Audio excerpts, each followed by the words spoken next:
телефона, моля ви. Бил си в Америка. Да. Защото следващият ми въпрос, разбира се, е как възприемат в България сега, в днешно време, хомосексуалните. Но кажи ми в Америка как се чувстваш ти? Значи в Америка аз никога не съм го крил. На всички работни места, където съм бил, са знаели за мен.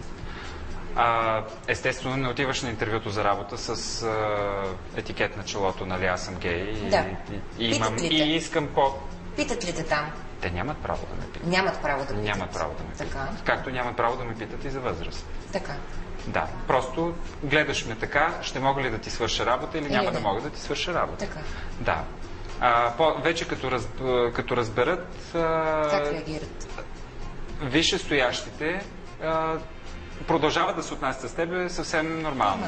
При колегите вече се забелязва диференциация. Повечето се отнасят съвсем нормално, останалите може да странят леко от тебе, но професионално по никакъв начин това не въздейства, нали, на професионалната обстановка. Прекъсвам те. Зрител на телефона, продължаваме след това. Здравейте! Добър вечер, слушаме. Здравейте! Искам да се обадя с връзка с вашето предаване. Гледам го редовно. Искам да поздравя човека с червената блуза до вас. Благодаря. И да му пожелая много щастие и много успехи. Вие хомосексуална ли сте или хетеросексуална? Аз съм хомосексуален също, като него, нали? И искам да му дам GSM-а да ми призвънява, че му се обадя. Той ще прецени дали ще ви се обади, ако искате оставете си телефона на нашия оператор. Да, добре. Всичко хубаво ви желая. Честит празник, всичко хубаво и хубаво вечер. Желаем. Така. Ти си имаш гадже или нямаш гадже? Имам съпруг. Имаш съпруг? Всъщност не сме се омъжили, но така на Централна гара, на трамвайната спирка, много романтично в 11:30 с една майка и 3 деца свидетели и разменихме халки. Майката и 3 деца как реагираха? Мисля, че те не видяха размяната на халките, но въпреки това нали не видяха как се прегърнахме тогава. Това от колко време всъщност? От колко години си омъжен? От юли 2006. Честито, значи съвсем младо. Още сме младожени. Точно, джасмери. Да, кажи, нека да продължим за щатите и ще се върнем и на тази женитба. Добре, значи в работа никога не си се чувствал дискриминиран там? Или си се? Не съм се чувствал дискриминиран.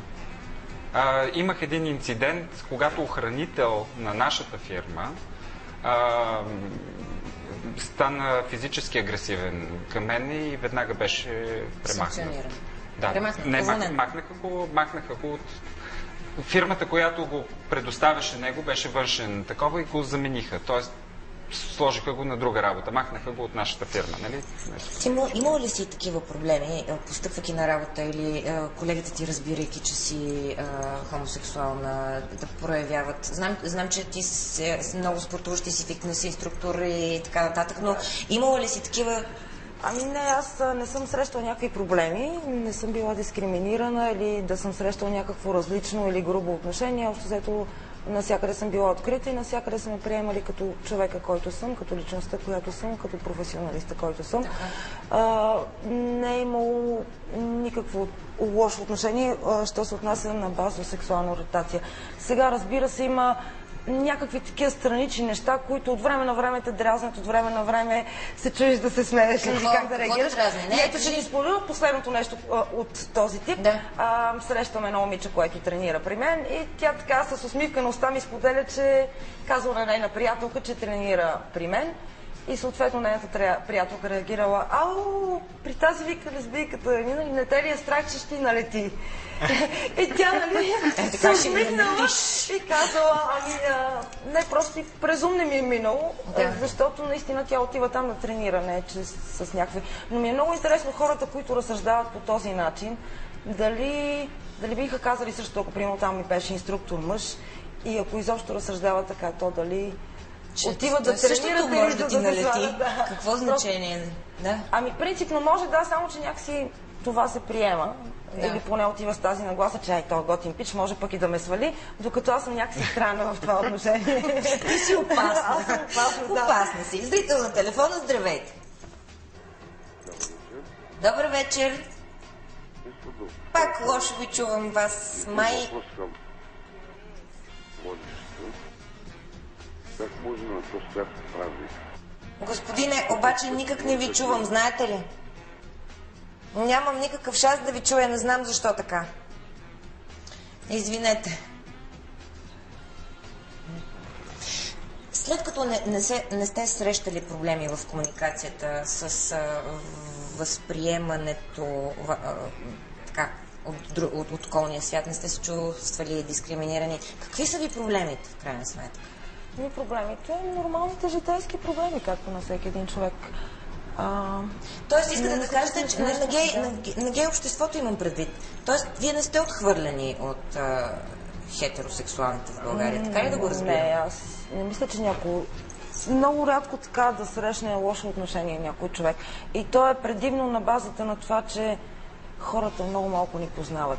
И като че ли вината до някъде и в нас, защото сме много нетърпеливи по отношение на въпросите, които ни се задават. Нормално е хората, когато се сблъскат с нас, да им е интересно, да ни задават много въпроси, които на нас вече до тук са ни дошли, нали? И които са много глупави по някой път или много... Едва ли не се чудиш как той не го разбира. И вместо така търпеливо да си обясниш позицията, да обясниш как се чувстваш, обикновено се реагира много грубо или не толкова търпеливо се обяснява, от което пък в крайна сметка никой не печели, нито другия е разбрал нашето усещане, нашата позиция, нито пък ние сме разбрали, защото той има съответно такова отношение. И оттам се получават до някъде разминаванията. И до голяма степен хората си вадят заключения не толкова от преки контакти с раз, отколкото с жълтите вестници, криминалните хроники и така нататък. Ники допълни. Значи, аз исках да кажа, че ние очевидно нямаме проблем, защото сме и в това студио. А хората вече с ниска самооценка, които с никой не са споделили, те са страшно уязвими. Нали? Колко е трудно да споделиш това с близки, роднини, приятели, най-близкото си обкръжение? Колко е трудно? Най-близкото обкръжение е най-трудно. Да. Какъв съвет бихте дали на този, който сега ни гледа, все още се крие, потискал е всичко в себе си години наред? Какъв съвет бихте му дали? Какво да направи? Много внимателно да почне да... Откъде? Откъде да почне? Може би от... Извинявай.